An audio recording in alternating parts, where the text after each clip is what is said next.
가운데 역사하여 주시고 하나님 말씀만 이 시간 선포되게 하시며 능력의 하나님께서 저희들의 말씀 가운데 사로잡혀 그 말씀 안에서 하나님의 뜻을 정하며 살아갈 수 있는 귀한 말씀 될 수 있도록 이 시간 붙드시고 인도하여 주시옵소서. 아멘. 감사드리며 예수님의 이름으로 아멘.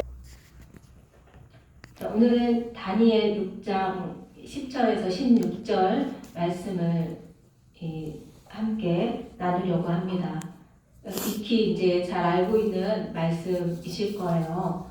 네, 오늘 말씀의 제목은 대가를 지불하라 라는 말씀 제목으로 여러분들에게 말씀을 전해드리도록 하겠습니다. 제가 강단에 여기 하나로교회에는 처음이네요. 네, 전에 교회에서는 또 아이들 설교도 하고 설교도 하고 했었습니다. 하나로교회에서 특별하게 제가 오늘 이렇게 강단에 서서 하나님 말씀을 선포하게 되었습니다. 은혜의 시간이 되시기를 축복합니다. 아멘. 어떤 어머니가 자녀 교육을 위해 랍비를 찾아왔습니다. 어떻게 하면 자녀를 잘 교육할 수 있냐고 랍비에게 물었습니다. 랍비가 그 어머니를 데리고 정원으로 함께 갔습니다. 그리고 랍비가 말했습니다. 여기 나무 세 그루가 있는데 이 세 그루의 나무를 보여주면서 뽑으라고 말했습니다. 첫 번째 나무는 심은 지 6개월밖에 되지 않아서 쉽게 뽑을 수 있었습니다. 그리고 두 번째 나무는 심은 지 1년이 되어서 나무를 뽑으려고 하니 좀 힘들었지만 그래도 뽑았습니다.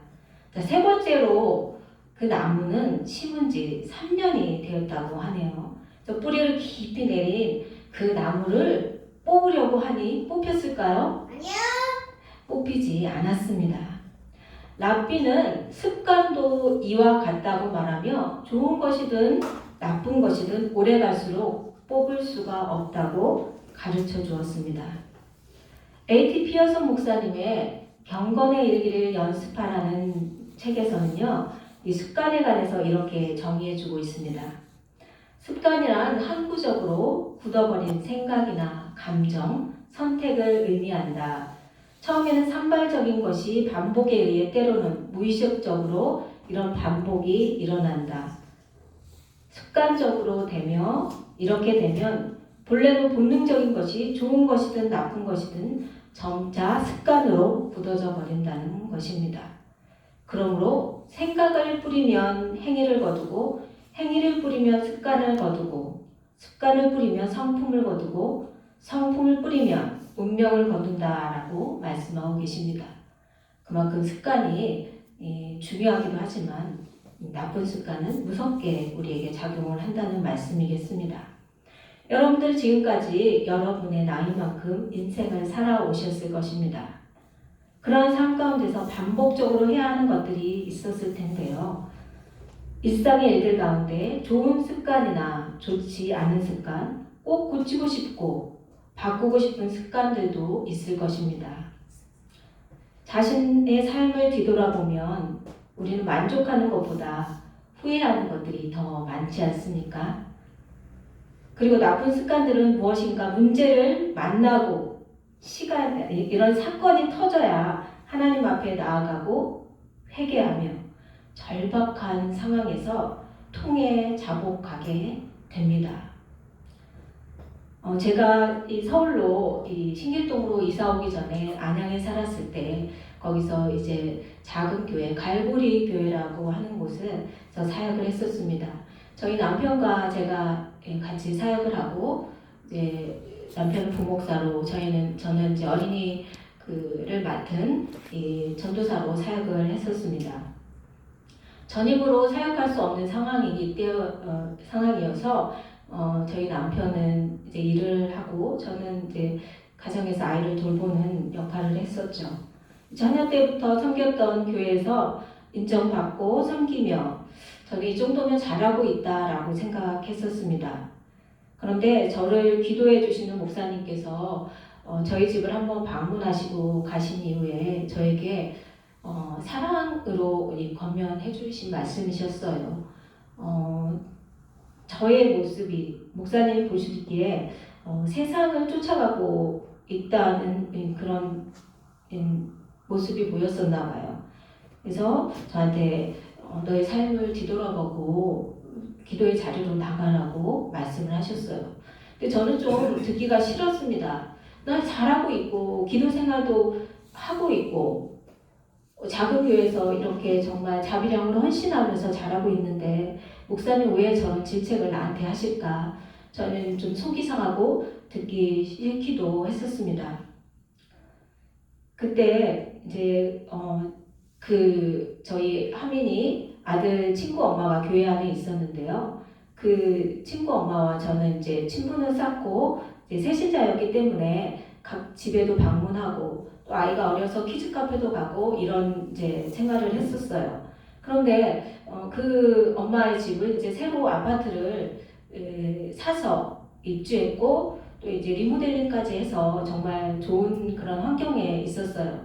저는 그런 생각을 한지 몰랐는데 제 마음 스스로에는 그 집이 참 좋고 아늑하고 부러웠던 마음이 있었던 것 같아요.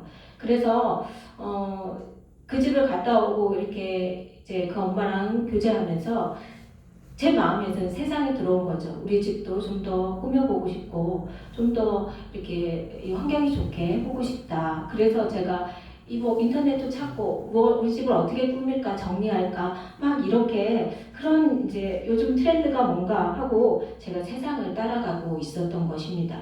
근데 성령께서 그 목사님의 말씀과 함께 이제 오버랩 되면서 저의 삶을 건드려 주셨어요. 성령님께서 어느 날 저를 깊이 깨닫게 해주셔서 내 지금의 삶이 이 삶이 내가 잘하고 있는 삶이 아니구나. 하나님 앞에 내가 지금 잘못 살고 있구나 라는 것을 깨닫게 해주셨어요. 그래서 정신이 번쩍 들면서 저는 망치로 한 대 얻어맞은 그런 그런 마음을 들었습니다. 그리고 저는 달라졌습니다. 제가 한 것이 아니라 그 순간에 저희 마음을 바꿔주신 것은 바로 성령님이셨습니다. 정말 통회하며 그때 가정에서 1년 동안 이제 개척을 준비하는 때였거든요. 저는 통회하며 기도했습니다. 자족하기로 그리고 결단했죠. 그리고 저희 집을 제가 이 세상 이렇게 깨닫고 이 은혜를 받고 주변에 이렇게 둘러보니 제가 가지고 있는 것들이 너무 많다는 것을 제가 그때 깨달았습니다. 내가 없는 것을 더 사고 어떻게 새롭게 어떻게 더 좋은 환경으로 만들까라고 했는데 그게 중요한 게 아니고 제가 정말 지금 가지고 있는 내 안에 내 집 안에 있는 것들이 너무 많다라는 것을 새삼 깨닫게 되었습니다. 말씀을 제대로 읽지 않았고 또 기도도 한다고 했지만 잠적으로 하지 않았습니다. 그리고 저는 자족하기로 결단하고 아들에게도 제가 제 마음을 나눴습니다. 이제부터는 우리에게는 2개 있으면 하나는 나누고 여러 개 있는 것들 중에는 그것을 필요한 사람들에게 나눌 것이다 라고 아들에게도 가르쳤습니다. 성령 안에서 깨어있지 못했을 때입니다. 말씀을 읽고 기도하는 습관보다 저는 세상을 따라가고 있는 것에 길들여지고 있었습니다. 그러나 다니엘을 보십시오. 바벨론이 유다를 1차 침공할 때 다니엘과 세 친구가 바벨론의 포로가 되었습니다. 그때 그들은 바벨론에 끌려가서 16살, 아마 다니엘이 16살 정도 되었을 나이입니다.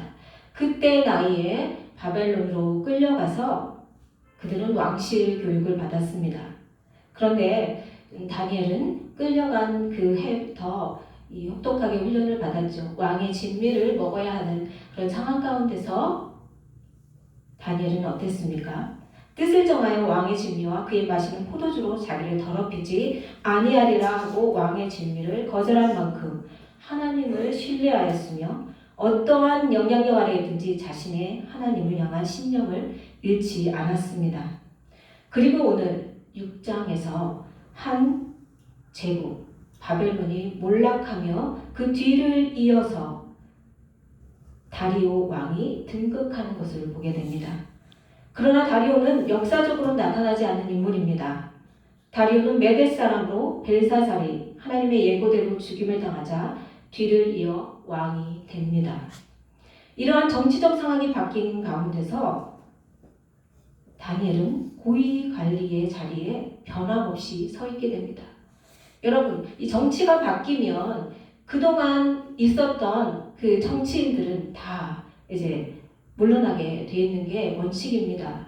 그리고 그 정부는 그 대통령과 정부는 새로운 고위 관리를 세우게 되죠.